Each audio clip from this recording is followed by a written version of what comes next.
Hi guys, welcome back to another video. So today's topic is, do law school rankings really matter? So if you're watching this video, you're probably considering going to law school, or you may have gotten those acceptance letters already and you're trying to figure out which move you should make.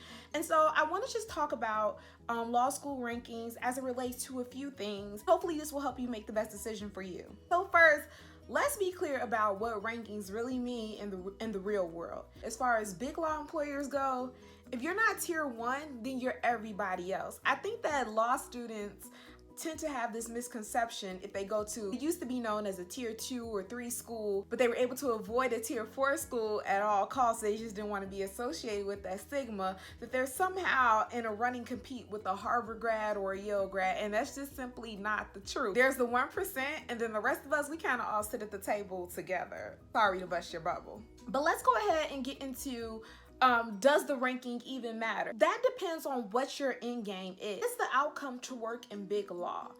If the answer is yes, and you don't have a tight influential network, you most certainly need to go to a high-ranking law school, meaning tier 1. You need to go to a big name law school. And even if you do have a network and know somebody, you need to give them a resume to work with to bring to the table. So try to go to the highest ranking law school that you possibly can.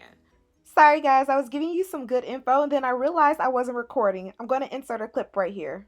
If you want to be a judge, specifically a federal judge, you definitely want to go to a high-ranking law school. Most high-ranking politicians go to high-ranking law schools.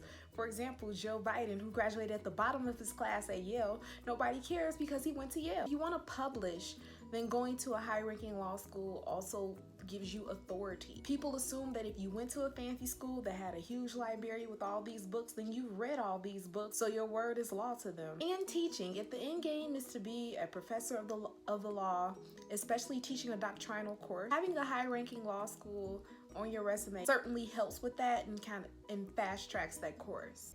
And now back to our regularly scheduled program.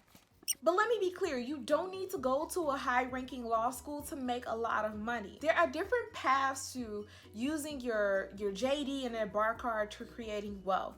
For example, you might decide to graduate, open up shop, and own your own firm. And while the path to riches might take you a little longer, it's still there. No client in dire need of your help is going to call you and say, by the way, which law school did you go to? So going to a lower-ranked law school will not stand in your way from making a lot of money, starting your own business, having your own practice, getting a nice paying job outside of big law. It ultimately will not stop you from being successful. I think that lower ranked law schools get a bad stigma and a bad rep for multiple reasons, and I understand why, because I went to one.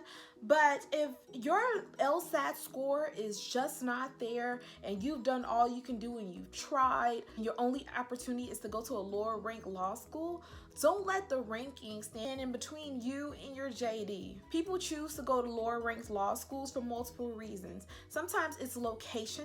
They just want to stay in a certain area and that's the only school available to them. Sometimes it's funds. If your score high, then a lower ranking law school, because they want you there because you make their stats look good, are more likely to give you more money and scholarship. And also, which happened to be one of the huge deciding factors to me, you will tend to find more minority law students at lower ranked schools. It's just the way the cookie crumbles. For all types of systematic reasons that I'm not going to get into in this video, that in itself can be more valuable to you as a network, as a place of learning and opportunity, be a wealth of experience that you wouldn't get somewhere else. I wish you all the best in your law school decisions. Go ahead and drop a comment below and let me know which school that you've decided to commit to, and I will see you guys in court.